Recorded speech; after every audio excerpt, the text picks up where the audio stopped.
the Atlanta Falcons got their first win of the season against the Minnesota Vikings. And they actually did it because of their defense. Are the Atlanta Falcons defense good? They might be. And we're going to talk about it. But before we get started, I want to tell you guys to hit that subscribe button, like, comment, and share. And tell a friend to tell a friend to tell a friend to support my channel.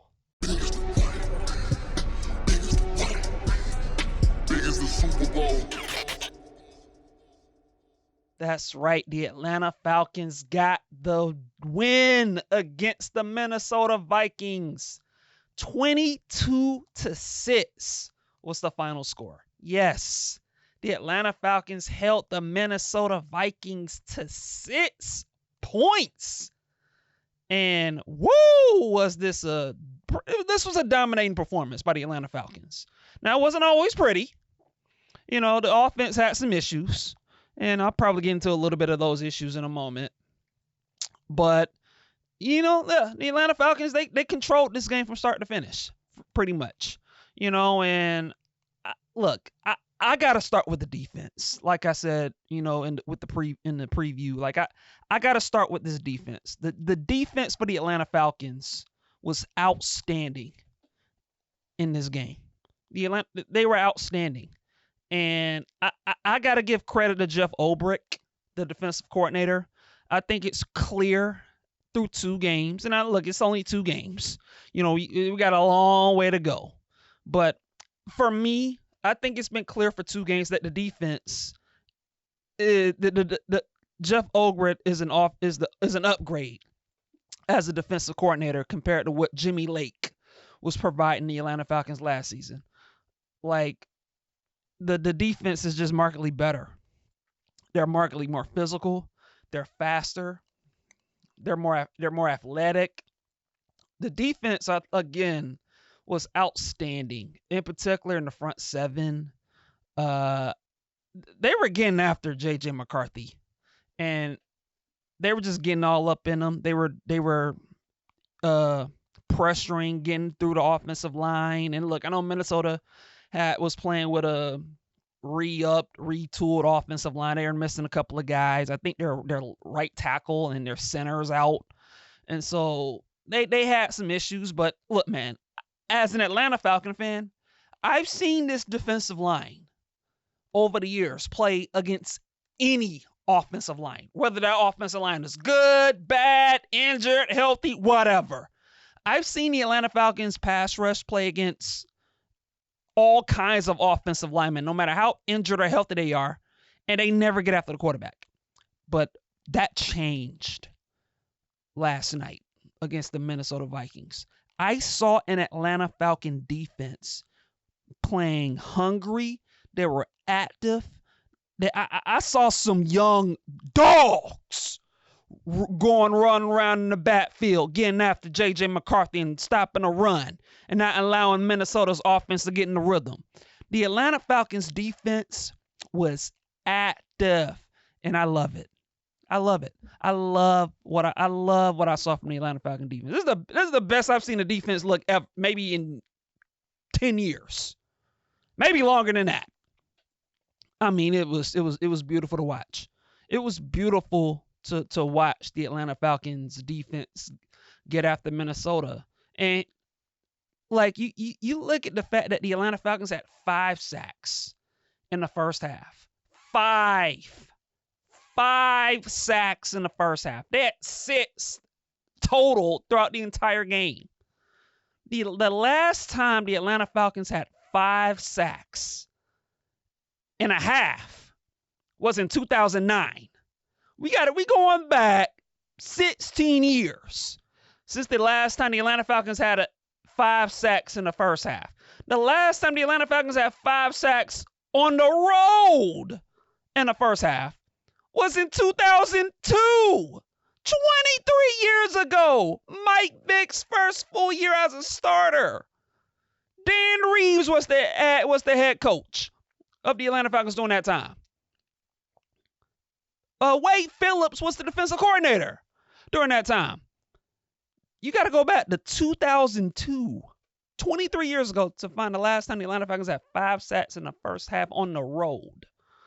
And so that kind of gives you a perspective of like what the Falcons have did yesterday and how far they've gone as far as the last time the Atlanta Falcons had a dependable pass rush on a defensive line. And it was impressive. It was very impressive. Like we saw it all. Like we saw everybody. And the thing about that performance is it wasn't just one guy, getting after the quarterback for the Falcons. It was a lot of guys. It was we saw James Pierce Jr. get a sack. We saw Jalen Walker get a sack. We saw Caden Ellis get a sack. We saw Ruka, make something happen. Like we saw a lot of we saw I think we got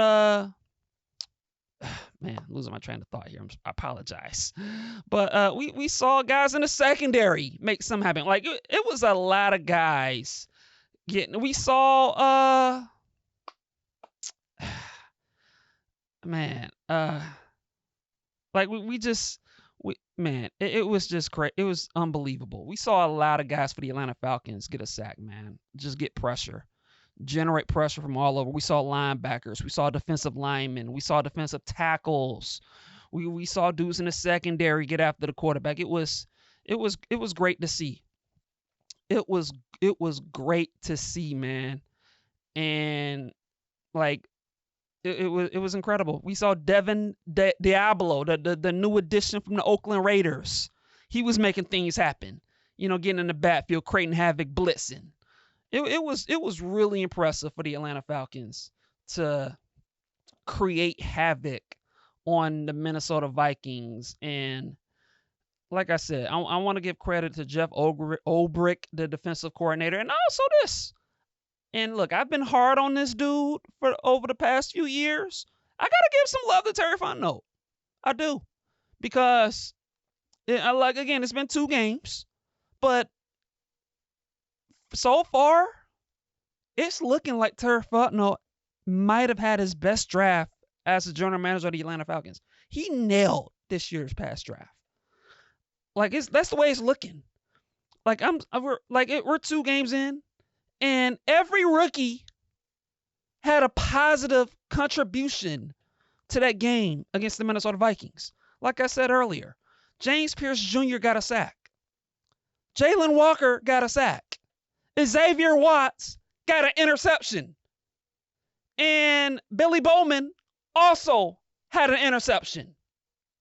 And I think he also had a sack. So all 4 of your rookies from this past draft had real impactful contributions out there on the football field for the Atlanta Falcons. That is a big, big, big deal. And I love it.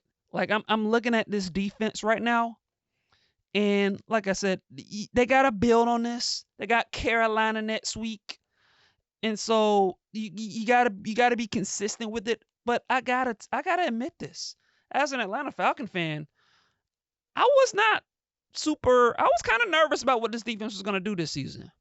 I was nervous. I had some concerns, but I got to tell you, after 2 games, I'm actually pretty excited about what I'm seeing from the defense. Like, I'm looking at the defense and I'm like, man, we got some young dudes, man. We got James Pierce Jr., who's a rookie. We got Jalen Walker, who's a rookie. We got Ruka Ruru, who's a young, energetic defensive tackle. We got Devin Diablo, the linebacker from the Raiders that we got, who's making plays. You got Caden Ellis, who's pretty good. He's doing some stuff. You look at his secondary. I'm looking at Xavier Watts. We all know what Jesse Bates is going to provide us at the safety spot. We're looking at those 2 safeties. We might have one of the best safety tandems in the league, right? And you look at A.J. Terrell. Now, A.J. Terrell got injured, and it looked pretty bad. I'm hoping and praying that A.J. Terrell is going to be okay, and that whatever injury he suffered ain't too serious. So I'm sending my prayers out to him. But man, I'm looking at this defense I'm actually kind of excited about what the potential holds for this unit moving forward. Like I'm looking at this defense and I'm like, man, I'm seeing some young athletes. I'm seeing some dudes that can get after the quarterback, that can make plays in the passing game, getting deflections, making tackles in the running game, just running around on the football field, making stuff happen. Like, I'm hyped. I'm hyped, baby. I'm hyped, baby. I love what I saw from the Atlanta Falcon defense. I love it. I love what I'm saying. I'm loving what I'm seeing. I'm loving what I'm seeing from the Atlanta Falcon defense. That was him. That was highly impressive with what I saw from the Atlanta Falcon defense. And I just hope they got it. I just hope they keep it up. I hope they keep it up. But like I said, man, shout out to the Atlanta Falcon defense for bringing that heat, bringing that energy, and shutting things down for the Minnesota Vikings. They didn't allow the Minnesota Vikings to do anything. J.J. McCarthy was in deer headlights. And look, I know the national media's going to talk about his struggles, and what he hasn't been doing, and how he's the 7 out of the last 8 quarters. In the first 2 games, he's struggled. Like, you're gonna see a lot of that talk on ESPN and Fox Sports and NFL Live and all those network channels. You're gonna hear that. You're gonna hear all that talk. But you know what? I'm here to tell you, the reason J.J. McCarthy struggled is because the Atlanta Falcon defense made him struggle. Don't y'all forget that. Don't y'all forget that. The Atlanta Falcon defense is what made J.J. McCarthy struggle. And so I just want to get that out of the way. But look, man, the defense, that was only one side of the ball. And you look at the Atlanta Falcon offense, look, man, the offense had some problems. They had some struggles, in particular in the passing game. And look, it also has to be said that the Minnesota Viking defense is very good. And so this ain't chopped liver that we're talking about here. Like, you're talking about going on the road, and you're a second-year quarterback that's making his 5th start. You're going on the road to Minnesota against one of the best defenses in the league and one of the best defensive coordinators in the league in Brian Flores.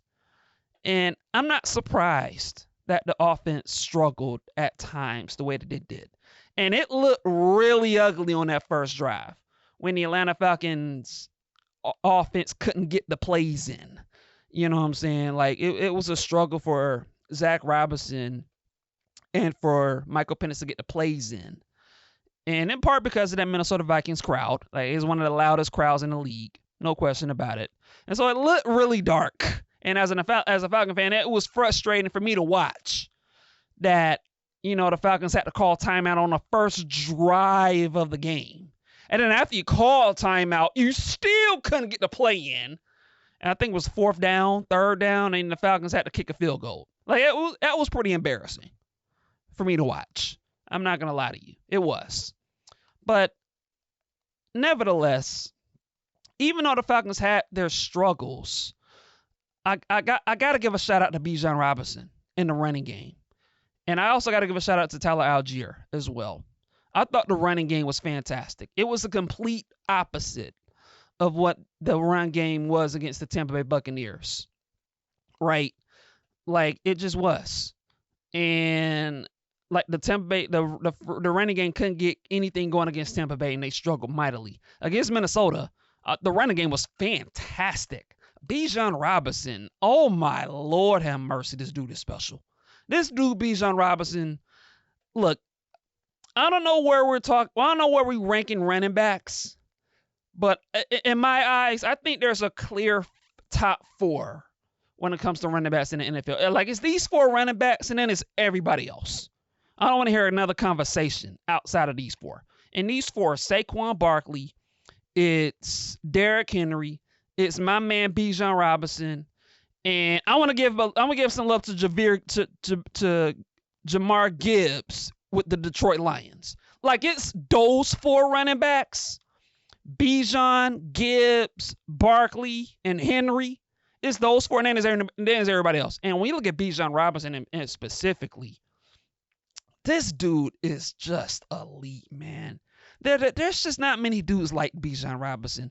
The way that he cuts, the way that he jukes, the way that he makes people miss, the way that he gets through the hole, the way that he can just zoom through the hole and just go, the way that he explodes, and the way he breaks tackles. Like I think he's number one in the league since he's been in the league in broken tackles, yards after contact or something like that. I mean, Bijan Robinson is just special. Like I'm just gonna say it. I think Bijan Robinson already is the most talented. Look, he still has a ways to go to reach the career milestones of some of the other guys that's on the record books for the Atlanta Falcons. But as far as pure talent goes, Bijan Robinson is the most talented running back the Atlanta Falcons have ever had. Like, he's just is. He's the most talented, skilled running back the Atlanta Falcons have ever had. And the Atlanta Falcons have had some really good running backs over the years. I mean, you're talking about Jamal Anderson. You're talking about Ward Dunn. You're talking about Michael Turner. You're talking about Devontae Freeman. You're talking about Gerald Riggs. You want to go back to the 1980s, right? You know, T.J. Duckett. Like, you know, Tevin Coleman. Like, Jarius Norwood. Like, the Atlanta Falcons have had some really talented running backs. But I don't think any of those running backs have the complete package of a Bijan Robinson. Bijan Robinson is incredible. And boy, do I love watching this dude play football. I love watching this dude run the ball. And not only can he run the ball between the tackles, he can run the ball outside of the tackles, and he can catch passes like a receiver. Like, he can make plays in a passing game. And so I love me some Bijan Robinson. And he had 22 carries for 140 yards. Bijan Robinson was on one against the Minnesota Vikings. The Atlanta Falcons ran the ball 39 times for 218 yards. 218 yards. Bijan Robinson and Tyler Algier had a combined 218 yards rushing. You know, it's just it was special to watch. It truly was. The Atlanta Falcons was gashing the Minnesota Vikings defense on the ground. And I think that was to me, that was the biggest reason why the Atlanta Falcons offense stayed afloat. And so I want to give a shout out to the running for Bijan Robinson. Like I said, Tyler Algier. Like, you look at the last drive of the game, you know, when the Falcons were trying to close the game, was trying to close the game outright.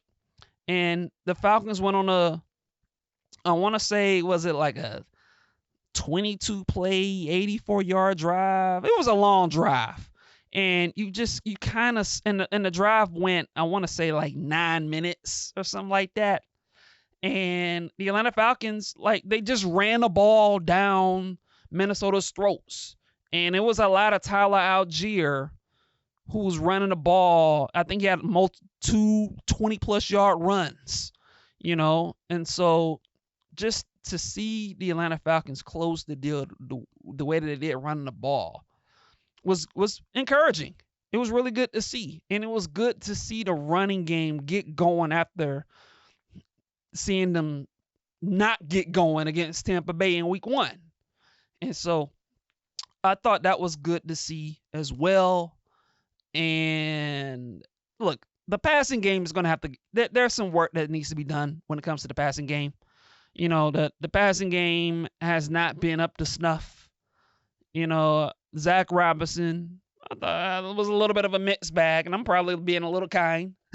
But, you know, I still want to see a little more from Zach Robinson, you know, when it comes to his play calling, you know, but the execution's got to be there as well. You know, and so I thought Michael Penix played okay. You know, I'll say this regarding Michael Penix. This was the best defense he's played up to this point. Like, with all due respect to Carolina and Dallas, was it Dallas? No, the Giants and Carolina and the Commanders and then Tampa Bay week 1. Minnesota is a step up in competition and talent level on defense compared to those first 4 teams. And so there was a level that Michael Penix was up against. And he didn't have a perfect game. He got pressured a lot. He got sacked. I want to say, was it 3 times? He took a lot of sacks. He had a couple of overthrows. But I will say this regarding Michael Penix. He had some big throws. Like that throw to Drake London when he was running to his right and then he threw the ball to his left and Drake London caught the ball. Now, Drake London fumbled the ball after he caught it. But that was a big-time throw from Michael Penix. And then he had another throw to Drake London. I think he was to 20 yards, and I think he ended up getting the first down. And so he had some big throws. He had another nice little throw to Kyle Pitts, and look, shout out to Kyle Pitts. He's been good. He's been pretty good. He didn't have like a monster day, but I'm confident enough based off of what I've seen from Kyle Pitts that I think he's gonna have a big day. Like I'm starting to become a believer in Kyle Pitts as far as this season. Like I think he can keep up this level of play. They're looking for him more. He's confident, and I got to give Michael Penix credit. Like Michael Penix said, during training camp, we're going to see a lot more Kyle Pitts. We're going to get him the football today. And look, I rolled my eyes like everyone else when he said it, but through 2 games, it's been pretty good. Michael Penix to Kyle Pitts has been pretty good.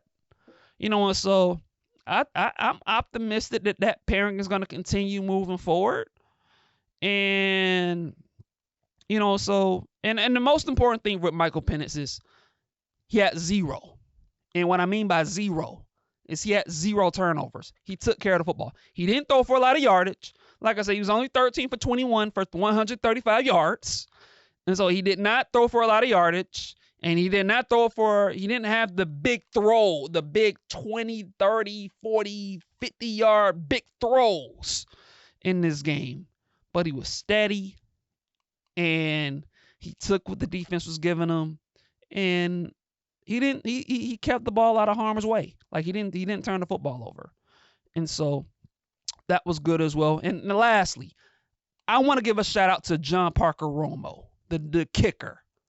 I want to give a shout out to the new kicker. He had 5 field goals, and those were 5 huge field goals that he made in this game.